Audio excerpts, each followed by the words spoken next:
क्षितिज भाग 2 का 1 का कबीर के विषय में जो है साखियाँ पढ़ा रहे थे। तो कौन जो साखियाँ हैं इसके विषय में पढ़ रहे हैं साखियाँ। तो इसको जो है आप देखें और की साखियाँ में आप देख सकते हैं कि इस तरह से जो है क और ख जो 2 पद हैं। तो साखियों के विषय में प्रेमी ढूंढक और हस्ती चढ़िए ज्ञान की बता दिया था। चौथा जो है दोहा नंबर जो है नंबर 4 से जो है शुरू कर रहे हैं। तो पहले सुनिए। पखा पखी के कारणे सब जग रहा भुलान, निरपक हुई के हरि भजे सोई संत सुजान। यानी इसमें जो है संत सज्जन जो है, संत और सज्जन किसे कहते हैं इसके विषय में जो है वो बताते हैं। संत किसको कहते हैं, सज्जन किसको कहते हैं। सारा संसार पखा पखी, पखा पखी माने पक्ष और विपक्ष, यानी यह अपना है और यह दूसरे का है। संस्कृत में अयम निजः परो वेति, यानी यह अपना है और यह दूसरे का है। यही जो है झमेला में हम पढ़ करके और भ्रमित हो जाते हैं, क्योंकि वास्तव में न कोई यहाँ अपना है और न ही कोई पराया है। वस्तुतः हमारी सोच ही केवल हमें अपना और पराया में जो है जकड़ देती है। तो व्यक्ति अपने वास्तविक जीवन लक्ष्य से जब भटक जाता है तो कबीर जी कहते हैं कि ऐसी भ्रम की स्थिति में जो किसी का पक्ष न लेकर, किसी की बात में न आकर, यानी बिल्कुल निष्पक्ष भाव से और ईश्वर को भजता है, निरपक्ष हुई के हरि भजय, निरपक्ष होकर के, यानी किसी के पक्ष में न होकर के भगवान का भजन कीर्तन नंदन बंदन स्तुति और प्रार्थना करता है, सोई संत सुजान, उसे ही हम सज्जन और संत कह सकते हैं।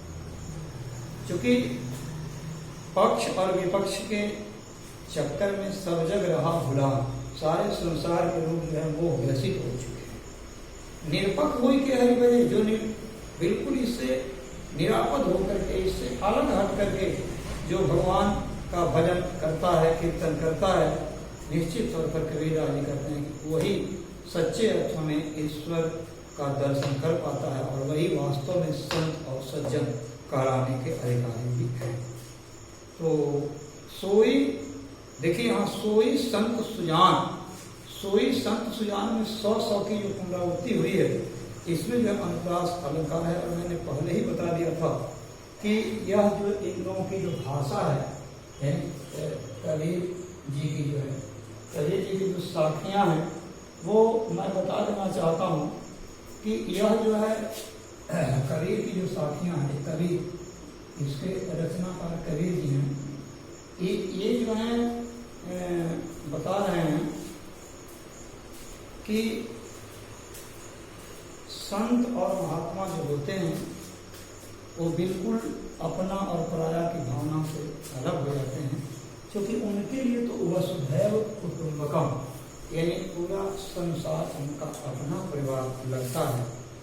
तो आइए अब एक 5वें जो है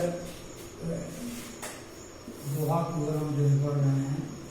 तो 5वां दोहा में हिंदू मुआ राम कही, मुसलमान खुदाई, कहें कबीर सो जीविता जो धोखे निकल में। देखिए, जब हम ईश्वर की संतति के रूप में जन्म लेते हैं तो न तो हम हिंदू होते हैं, न हम वास्तव में मुसलमान होते हैं, बल्कि हम एक सच्चे इंसान के रूप में जन्म लेते हैं। परंतु हम अपनी हिंदुवादी परंपरा से राम कहने से शायद मोक्ष होता है, और मुसलमान पर जो है उनको खुदा कहने से जो है, लेकिन दोनों का विरोध, यानी हमारे कबीरदास जी ने दोनों का विरोध किया है। यानी कह रहे हैं कि हिंदू जो है मुआ राम का ही, मुसलमान खुदा। यानी आप घमंड में राम कह रहे हैं, राम की वास्तविकता को नहीं समझ रहे हैं। यानी ये नहीं कि राम अलग हैं खुदा अलग हैं।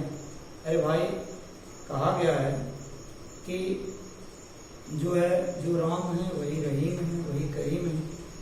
तो इसमें हमें ऐसा नहीं समझना चाहिए, क्योंकि कहा गया कि हिंदू मुस्लिम तेरो नाम सबको सम्मत दे भगवान।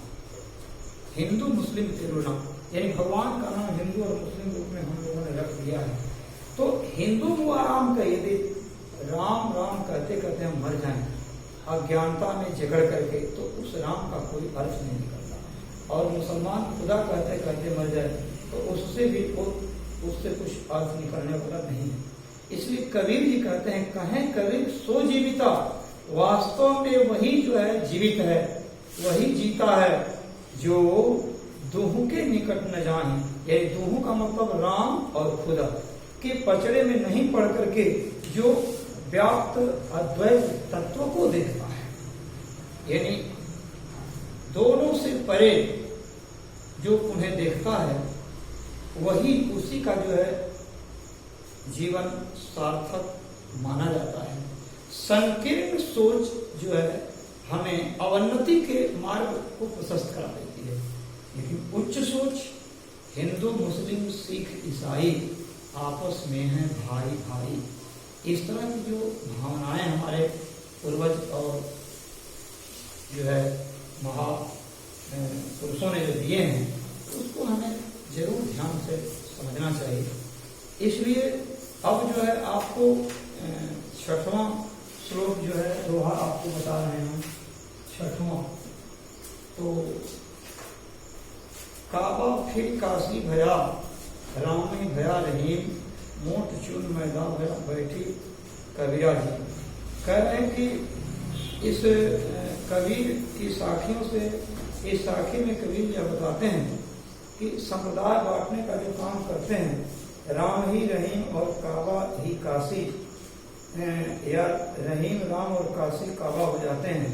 अगर मनुष्य की सोच उनमें एक ही तत्व को देखने की बन जाए तो स्वयं को सम्मिलित करते हुए बताते हैं कि ऐसा जब करते हैं तो काबा फिर काशी भया, राम ही भया रहीम।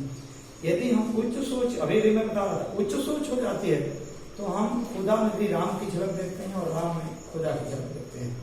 ये तो केवल हमारे एक धर्म की रूढ़िवादिता है, जो हम उस धर्म में जकड़ करके सच्चाई से ओझल हो जाते हैं, परे हो जाते हैं। तो इसमें जो है संप्रदाय की रूढ़ियां समाप्त हो जाती हैं, क्योंकि हम समझते हैं कि राम ही खुदा है, खुदा ही राम है। तो फिर हिंदू मुस्लिम है और मुस्लिम हिंदू है, तो फिर हिंदू मुस्लिम का कहां से झगड़ा होता है। इसलिए कह रहे हैं कि भेदों का जो मोटा आटा हमारे सामने,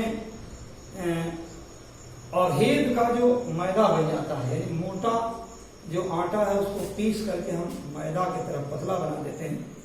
तो कहते हैं कि हे कबीर, तुम इस अभेद रूपी मैदे का भोजन कर, यानी मूठ चून मैदा भया बैठा कबीरा जी, यानी जो है हे कबीर तुम उसी का भोजन कर, क्योंकि स्थूल भेदों के चक्कर में तुम नहीं पड़ना है। क्योंकि बनावटी चीज, मिलावटी चीज, दिखावटी चीज से कोई लाभ नहीं होता, क्योंकि वो तो वास्तविकता से जो है परे होती है। इसलिए हमें ऐसा करना चाहिए। काबा फिर काशी भया, यानी काबा में हम काशी और राम ही भया, राम जो है रहीम बन जाते हैं। मोटचूर मैदा हुआ, जो इसमें खाई भेद उपभेद जो पैदा किए गए हैं, अब वो जो है उसको पीस कर, उसको निकाल कर एकदम पतील कर दो, बैठा कर कभी जो है उसी मैदे का भोजन कर रहा है। अर्थात दोनों की कड़ियों के बीच, दोनों को समिश्रित रूप में, समन्वित रूप में एक ही झांकी उसमें देखनी चाहिए। ना हम हिंदू हैं, ना मुसलमान हैं, मैं पहले बताया, सच्चे हम एक इंसान हैं। इसलिए अब जो है सातवां श्लोक नंबर 7, ऊंचे कुल का जन्मिया जे करनी ऊंच न हो, सुवर्ण कलश सुधा भरा साधु निकाल। देखिए इसमें ये बताया गया है कि केवल हम अपने जाति धर्म संप्रदाय से यदि अपने आप को महान मानते हैं तो शराब और अहंकार में कोई भेद नहीं है। शराब और अहंकार को एक जैसा, जिस प्रकार मदिरा के सेवन करने से व्यक्ति जो है, उसका मन जो है उन्मत्त हो जाता है, यानी बिल्कुल उदंड उच्छृंखल होता है, वैसे ही दूसरे को अगर स्वयं से आप नीचा दिखाते हैं तो यही स्थिति हो जाती है। इसलिए कबीर का कहना है कि यदि मनुष्य के कार्य ऊंचे नहीं हो, ऊंचे कुल का जन्मिया तो जे करनी ऊंच न हो, यानी यदि मनुष्य के कार्य ऊंचे नहीं हो तो ऊंचे कुल में जन्म लेने से मात्र से वह श्रेष्ठ जो है नहीं हो जाता। क्योंकि सोवरन कलश सुरा भरा, क्योंकि सुरा यानी शराब को सोवरन माने सोने जैसे पात्र में रख दिया जाए तो क्या साधु महात्मा सज्जन और शराब की निंदा नहीं करेंगे? क्या कहेंगे सोना के कलश में रखा गया तो उसकी मादकता समाप्त हो गई, क्या वो सुंदर अमृत बन गया? नहीं। इसलिए वैसे ही हमें अपने कुल की श्रेष्ठता पर गर्व और अभिमान न करके समाज ऐसे समाज में जो है ऐसे समाज में हमारा तिरस्कार हो जाती है। इसलिए साधु निंदा से ऐसे लोगों को साधु निंदा और निंदा करते हैं जो निश्चित तौर पर अपने केवल कुल खानदान बड़प्पन अपने पिता माता के तौर पर दिखाते हैं। क्योंकि विनम्रता महानता है, इसलिए हमें ऐसा कदापि जो है नहीं करना चाहिए। तो हमें जो है समझ में आ रहा है, इसमें विशेष तौर से आप समझ लीजिए कि मनुष्य को अहंकार से बचना चाहिए। और यहाँ जो है सदुक्कड़ी भाषा का, जैसे मैं बार कह रहा हूँ, इस सदुक्कड़ी भाषा का, कबीर की भाषा को जो है सदुक्कड़ी भाषा का, सदुक्कड़ी भाषा। अब सदुक्कड़ी भाषा इसलिए कहते हैं कि साधुओं की जो भाषाएं होती हैं, वो जो साधुओं की भाषा होती है वो बिल्कुल निरापद होती है, वो बंधन मुक्त होती है, वो किसी के बंधन में बंद कर नहीं रखते हैं। इस तरह से अब दूसरा जो पद है, यानी ये प्रथम पद आपने बताया, दूसरा कवि के साथ में आप पद पद जो है इनके इसके विषय में सुनिए। मोको कहाँ ढूंढे बंदे मैं तो तेरे पास में, ना मैं देवर ना मैं मस्जिद ना काबे कैलाश में, ना तो कौने क्रिया कर्म में नहीं योग वैराग में, खोजी होए तो तुरते मिली है पल भर की तलाश में। कहें कबीर सुनो भाई साधो सब श्वासों की श्वास में। प्रश्न आता है कि ईश्वर को सब श्वासों के श्वास में क्यों कहा गया है? तो देखिए पहले इसे समझ लें। कहे मुंह को कहाँ ढूंढे मैं तो तेरे, ऐ मेरे खोज में लगे हुए मनुष्य, मैं तो तुम्हारे ही पास हूँ और तुम मुझे कहाँ कहाँ ढूंढ रहे हो। न तो मैं मस्जिद में हूँ, ना मैं देव, ना मैं मस्जिद, ना काबे, मैं मंदिर में हूँ, ना मैं मस्जिद में हूँ, ना मैं कैलाश में हूँ, ना मैं काबा में हूँ, और ना तो कौने क्रिया, ना मैं किसी क्रिया और कर्म में हूँ, न ही योग्य में हूँ, न योग में हूँ, न वैराग्य के साधनाओं की वासना में हूँ। यदि वास्तव में खोजी हो तो तुरते मिले हैं। यदि तुम सच्चे दिल से हमें खोजते हो तो मैं केवल पल भर की तलाश में, एक पल में ही मैं आपको दर्शन देता हूँ।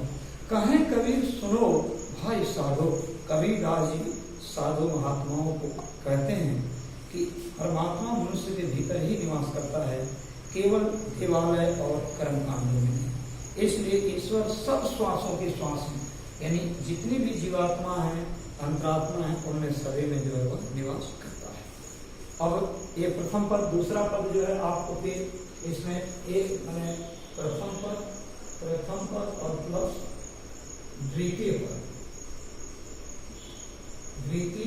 पद, ये दोनों को जो है दूसरा पद जो है बताया इसको बढ़िया से करें।